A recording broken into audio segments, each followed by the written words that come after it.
ওনার superstar জীবনে উনি যখন একদম পিকে ছিলেন তখন ওনার আয় কিরকম ছিল, টাকা কিরকম ছিল? আমি লাস্ট দেখলাম হচ্ছে যে ও একবার স্পাইনাল কর্ডে অ্যাক্সিডেন্ট হলো, যে সামারসল দিতে যে এই 8 নম্বর ফ্লোরের সামনে। সেটা হচ্ছে যে কিরণ ভাইয়ের ছবি, মেবি খুব সম্ভবত শিবলি ভাই, নাহলে কিরণ ভাইয়ের ছবি।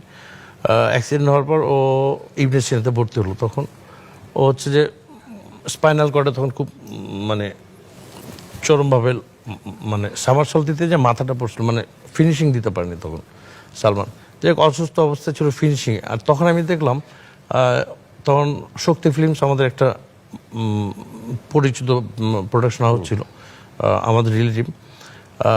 শক্তি ফিল্মসের দুলাল ভাই লাস্টে চাওয়া থেকে পাওয়া ছবিটার জন্য ওকে 10 লাখ টাকার একটা চুক্তিপত্র করলো। ও তখন হাইস্ট পেমেন্ট একজন আর্টিস্ট ছিল। প্রথম থেকে একটু স্ট্রাগল করছে। আমি যখন ছিলাম ফার্স্ট কেয়ামত থেকে সময় থেকে, তখন তো কেয়ামত রিলিজে কেয়ামতে উনি কত টাকা পেমেন্ট পেয়েছিলেন? এটা খুব সম্ভবত 1-1.5 লাখ টাকার মতন পেয়েছিল। কারণ তখন এটা নিয়েও সুকুমার দার সাথে একটু মনোমালিন্য করেছিল। কারণ হচ্ছে যে ফার্স্ট মুভি, তুমি তো জানো ফার্স্ট মুভিতে প্রডিউসাররা টাকা দিতে চান, একটা চান্স। হিরোজম খুব পছন্দ করতো। প্রথম যখন সালমান ভাইয়ের মৃত্যুর খবর পেলেন আপনার অনুভূতিটা কি হয়েছিল?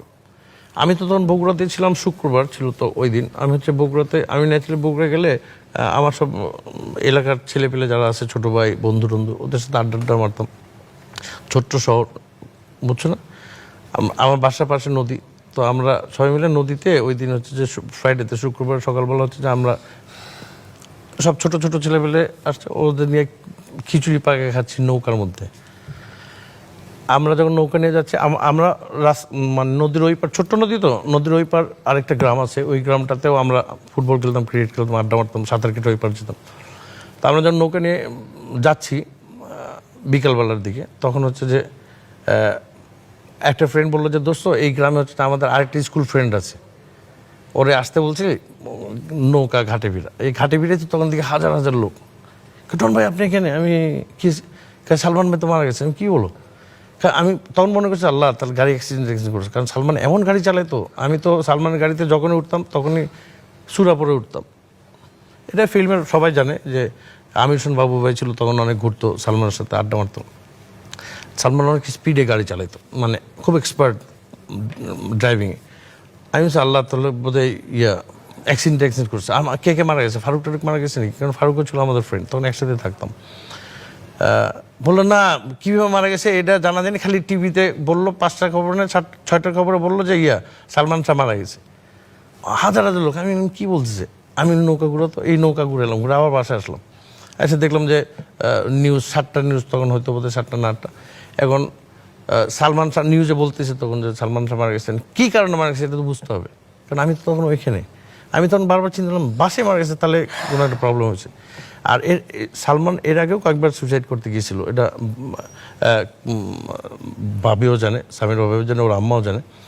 এর আগে একবার সুইসাইড করতে গিয়েছিল, রাগারাগি হয়েছে ভাবির সাথে, হই করছে, বাথরুমের মধ্যে ঢুকে আমরা পরে দরজা ভেঙে বের করছে সালমানকে। আমার কথা হচ্ছে যে একটা ছেলে এরকম একটা টপমোস্ট জায়গায় থেকে কেন সুইসাইড করতে যাবে? অ্যাটেম্পটা তো 2-3 বার নিয়েছিল সালমান।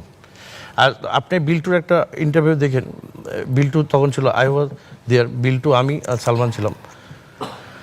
তখন হচ্ছে যে জিনের একটা প্রবলেম হয়েছিল এখানে, এটা একটা আজগবি একটা ব্যাপার, হয়তো অনেকেই বিশ্বাস করবে না, কিন্তু যারা ছিল তারা ভুক্তভোগী, তারা জানে। সালমানের ভাই প্রেজেন্ট ছিল, আমি প্রেজেন্ট ছিলাম। একটা ভূতের কাণ্ড শুরু হয়ে গেছিলো এই লাস্টের দিকে আর কি, শেষের দিকে।